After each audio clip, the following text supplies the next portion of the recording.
Live from the Business RadioX studio in Atlanta, it's time for Dental Business Radio. Brought to you by Practice Quotient. Practice Quotient bridges the gap between the provider and payer communities. Now here's your host, Patrick O'Rourke.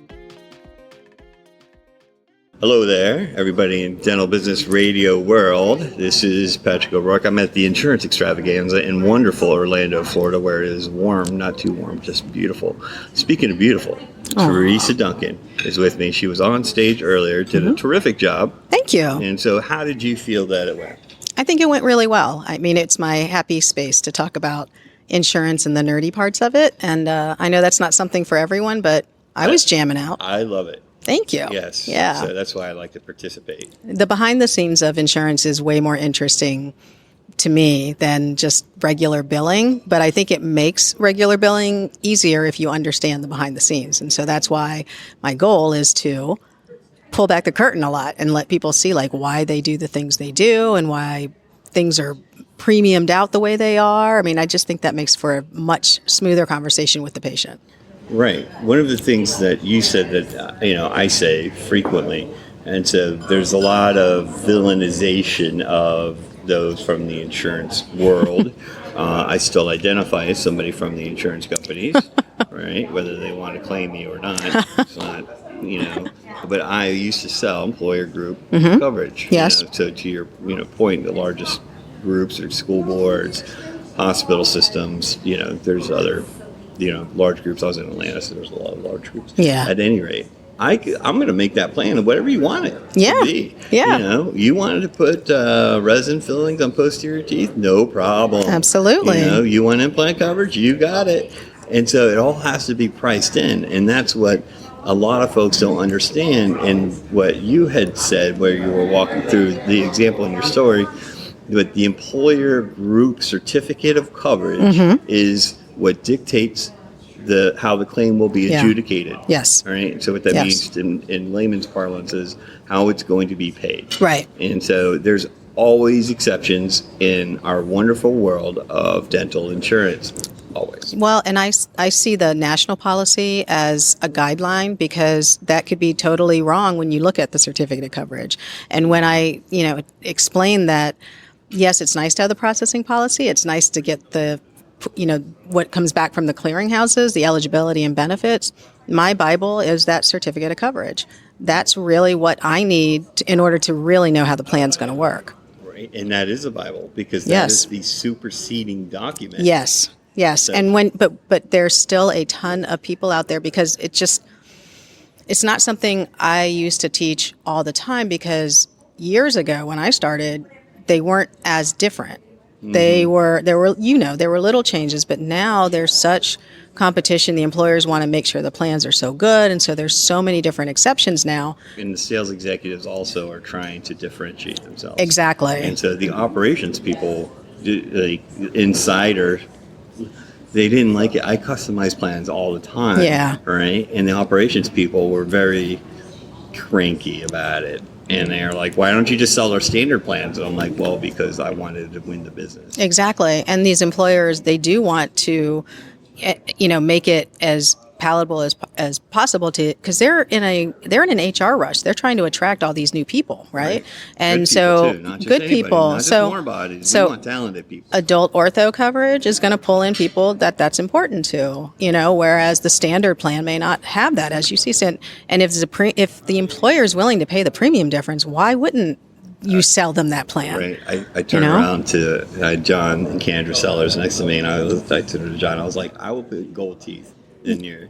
You want grills? We'll put them in there. Yeah.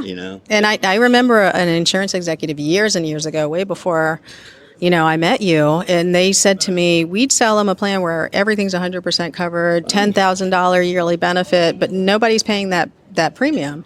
And that's when I realized everything is super customizable. So why aren't we asking for this document instead of guessing? Right. And now that there's a whole slew of people out there that are getting to know about this certificate of coverage booklet, they're really seeing, okay, this is what makes me a good insurance coordinator because now I know which clauses to look out for. When you get the benefits back from the clearinghouses, it depends on the carrier. How much information are they going to give out? But as I was told, and you can tell me if this is accurate or not, They don't publish the certificate of coverage details on portals because it's proprietary information specific to the employer. So that's what I was told. And so, Nah, I don't totally buy that. they said it's a competitive, it would be a competitive That's partially edge. Okay. That has merit. I'm Okay. not going to say it doesn't have merit. But that said, here's kind of what neutralizes that point in every employer over 100 employees, which is most. I would say, well, not most, but per the ACA has to provide a certificate of coverage, and they also need to provide the schedule of benefits or summary of benefits, however you want to look at it. Right. But they also need to do the COC, and that is per the ACA. And so if anybody that's listening disagrees with me, please email me at PORourke@practicequotient.com and tell me I'm crazy or I'm wrong. Well, I mean, honestly, like this is the kind of stuff that I would love to go straight there. I mean, yeah, it's nice to check eligibility, but if I want the full benefits, I want the full benefits. Right. In 90% of cases, the employer has it quickly available for the insured. Yes. All right. And Yes. and then the insured policy supersedes. So I thought that was a really good point that you had made to everybody there. I also like the advocacy part. We're not going to get into that too much because we could go on for a while. The malpractice seminars. So I wrote that down as a question. Yeah. And so I sort of understood it, but can you explain Sure. to our listeners out there in dental business radio listener land Sure. what you meant? Most dentists, all dentists have to have a malpractice policy. I mean, if they don't, that's terrible. That's but malpractice. That's malpractice. But then you don't have an insurance against it. Yes. Right? Yeah. So- So everybody has a malpractice Right. policy. All the doctors, physicians, and consultants have it. It's called Errors and omissions. Yes, we have to have that too because, if I ever do shady stuff, I got to be covered. No, I'm kidding. So this malpractice policy, every company that sells it usually will have continuing education. And in some states, it's required a certain number of hours, and in some policies require a certain number of hours of continuing education. It's just like an insurance license, by the way. And listener land, believe it or not, we take ethics, 3 hours of ethics every 2 to 3 years, And depending on the state. Honestly, the malpractice attorneys need them to take these classes or else the claims would be out of control, as you know. But I've never understood why the billing company or the billing people in the office don't go to these. The managers should go. So the malpractice, what they're saying is you have to submit claims like this, right? And you can't put XYZ. You have to document. You have to document. What are they doing at these malpractice seminars? So they're going over cases of how they couldn't defend or they could defend based on your chart notes. They go over standard of care criteria in different areas. They go over the different what is it called? State practice acts. If you're in a particular state, not a multi-state area like New Jersey, we'll go over the New Jersey State Practice Act and any changes in it and make sure that anything that you're doing is compliant with that. So that being said, one of the best classes I ever took was when my doctor, and I was the manager, made me go to the malpractice class, and I thought, okay, this will be kind of fun. And then I realized, oh my gosh, all these things we need to protect our office with, and he doesn't have time to do it. He's practicing. I was managing as much as I could, but here's this whole area that I could have impacted, but it never really just came up until I went to this class. So then I went every time with him. And when managers do take these malpractice classes, then they're the ones who can say, okay, remember that class that we went to, remember that seminar, you remember how you could lose your license for this. And as a manager, I think you heard me say my job as a manager was to protect the practice. And in some cases, it's to protect against the doctor who won't document correctly or won't, kind of gets a little lazy with it maybe, or maybe there's an assistant that doesn't complete the chart notes on time. These are all actionable items. All business owners, we get busy. We don't like to do stuff. Sure. Especially tedious things, file quarterly taxes. Like the tax people are always up my rear end. And then there's all this documentation you have to do for hoops. Everything. Yes. Everything. And so they come up with new stuff all the way. And it's not my favorite, I get it, but there's got to be somebody in my office that says, look, we're going to do this. They got to own it, right? And that was me. Even if that means you grab the dentist or the business owner by the ear and you're like, this is it. Yeah, because it's definitely, I mean, if he loses his license or has any action against his license, that affects everyone in the office. I mean, if you think of it this way, my manager is like, if the office shuts down, now what?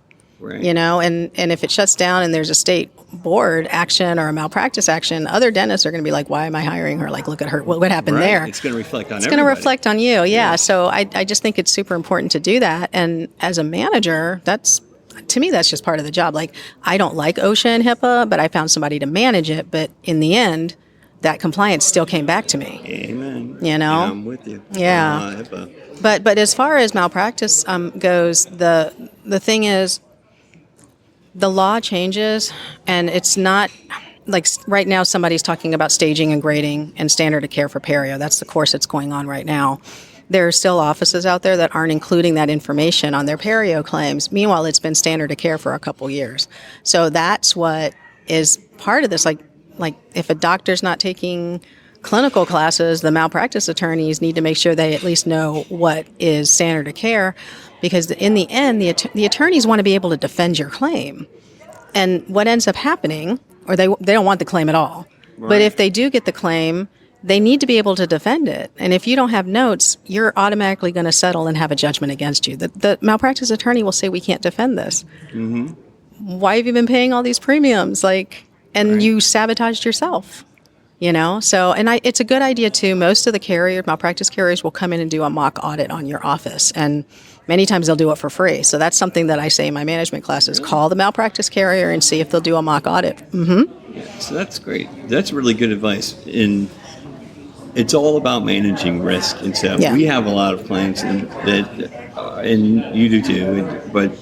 And I think providers in general are loath to shut down what could possibly be production hours for learning hours. Yeah. But you have to understand that is, and you're investing your time in those people, and to make sure that your business is still your business. Absolutely. Because it's all fun and games until you end up in court. Mm-hmm. And then you would wish that you had it. So I thought that was I didn't understand what you meant at first, and now I do.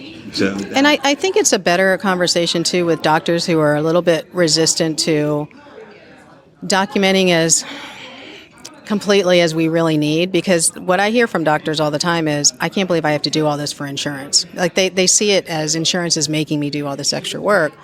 And my pushback to them is, I'm not worried about insurance. I'm worried about the state board in investigating you, and I'm worried about your malpractice carrier saying we can't defend you. If you are able and confident coming in front of those two entities, the insurance claims are going to take care of itself. So I'm not, like, if you push back at me about insurance was wanting this and wanting that, that's fine. But my goal is to make sure that the office is not shut down. And so get your documentation in order. Right. So don't get shut down. All right? Yes. So listen up. And these are going to be little snippets here from the Insurance Extravaganza. You can probably hear all the noise from the, champagne confetti and all of that in the background, listener land. And so this is, and Teresa is very popular, so thank you for stopping by our studio. Yes.